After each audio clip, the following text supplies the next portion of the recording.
Pakistan peoples party तहसील गुजर खान के सरपरस्ती आला राजा जावेद अशरफ साहब, रईस ऑफ जनगरा चौधरी जुल्फ़िकार साहब ने अयान अस्पताल का इफ्ताह डोक अब में कर दिया। हर इतवार को फ्री मेडिकल कैंप लगेगा, उसमें फ्री मेडिसिन दी जाएंगी और फ्री चेकअप होगा। हमारा मकसद फलाह इंसानियत है, लोगों की खिदमत के लिए। सबसे पहले तो मैं अयान हॉस्पिटल की तमाम इंतज़ामिया का और इनके मालकान का शुक्रिया अदा करता हूँ। जहाँ तक ये हमारा दही इलाका है, पसमानदा इलाका है, यहाँ गुर्बत भी काफ़ी है और गुर्बत की लकीर से नीचे लोग हैं।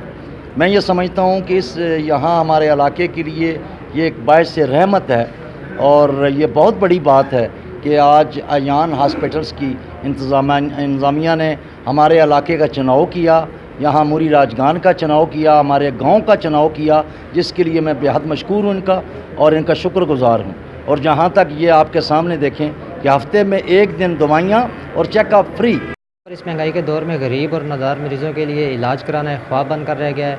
वहीं पर अयान मेडिकल अस्पताल का क़याम गरीब और नादार मरीज़ों के लिए किसी नेमत से कम नहीं है।